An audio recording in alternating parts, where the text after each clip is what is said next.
a shark has to murder other fish in order to survive. Now, why would God create something that has to kill other things? Why? If everything is so loving and compassionate, why? All right, you're getting to a very good point, which is there is a difference between cutting a head of lettuce, and there is some pain there when you cut a head of lettuce. Yes. Cutting a cow's head. Plant has to die or an animal has to die, either or.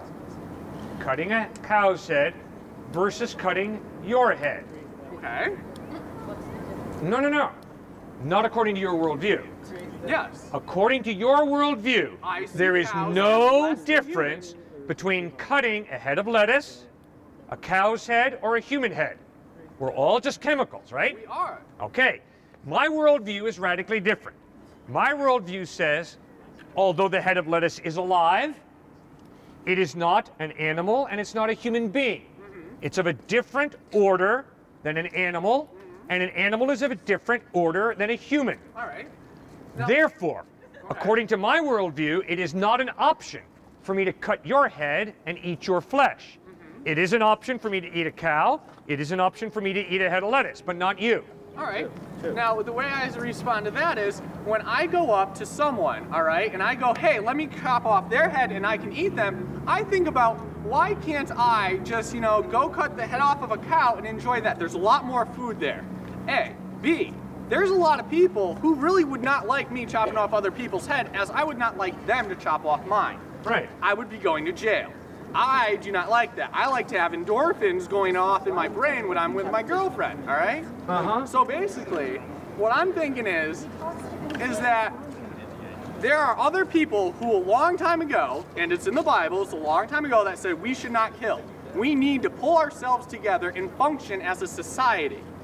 And what we need to do is not kill each other. We're here as a group of people. Remember this was before we were all tribes? We need to pull together and outbeat the other species. So what we're doing is we're not trying to kill each other, but we're just trying to survive as a human race.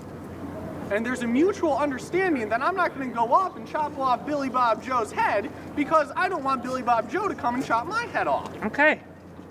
So the basis of morality, according to your worldview, is? Their views.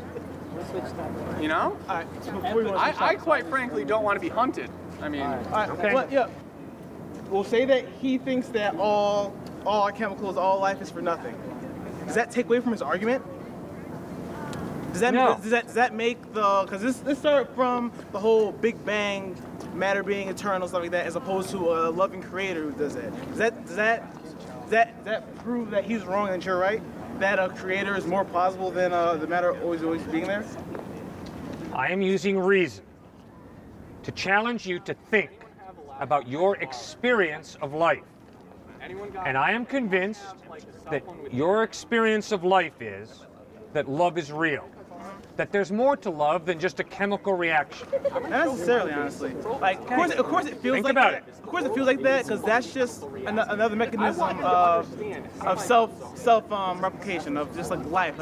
We always have the innate want to reproduce, to keep going, and that's just a part of that. Like, if you want to get technical, yes, it's all just a bunch of chemicals. All right. All right. Now, what I'm saying, like, we'll say that I accept all this, and I'm kind of crazy, but yeah, I guess that's something I will have to think about, and that is really interesting. You made me think about that. But it doesn't make a creator more plausible than matter and energy always being there. In fact, it stays the same that the most simple is the most plausible, and the matter and energy being more simple than the intensely complex creator that can make this, it makes it more plausible. It makes your option 2 more plausible than your option 4 and 3. I am convinced that if I believe something and I cannot live it out, it contradicts my experience in life. I had better go back and question what I believe, because it doesn't square with reality. If I have to live my life as if there is meaning to life, then I can't be an atheist. Why not? Because if there is no God, there is no meaning to life. I don't believe that at all. Like, our meaning of life is pretty much our want to spread our seed everywhere. That's just a fact of life.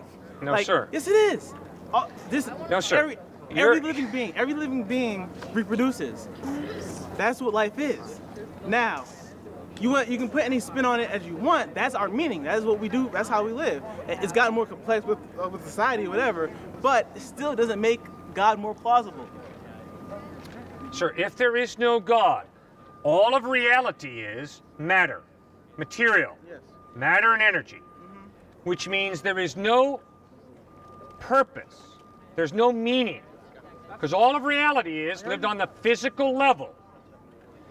But anthropology shows us that all human beings have this innate drive to figure out what's the purpose of my life, what's the significance of my life.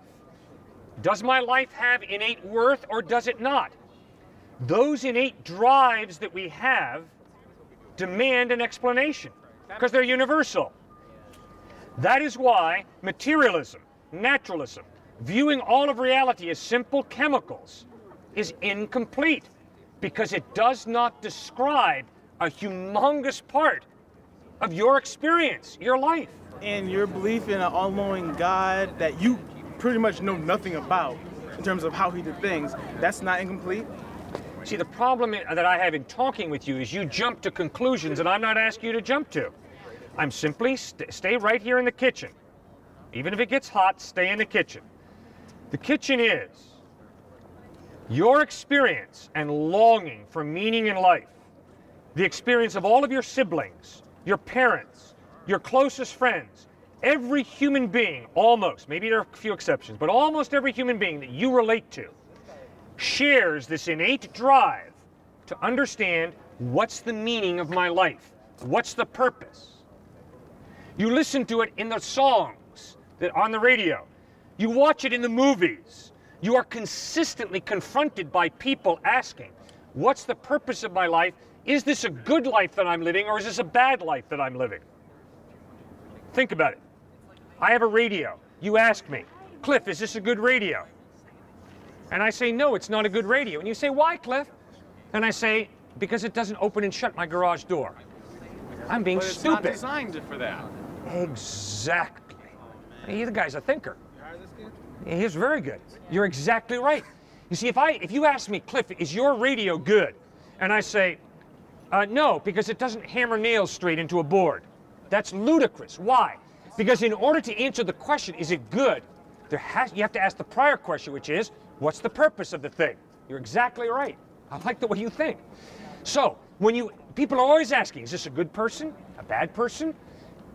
And you've got to ask the prior question in order to answer that question, well, what's the purpose of a person?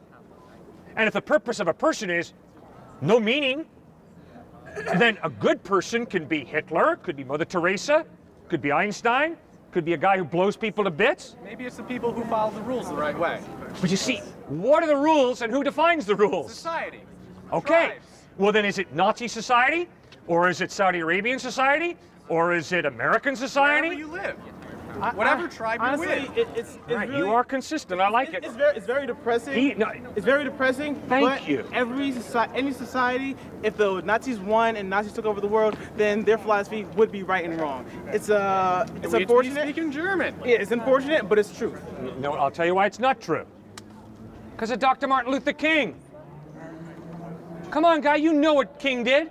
He didn't follow his society.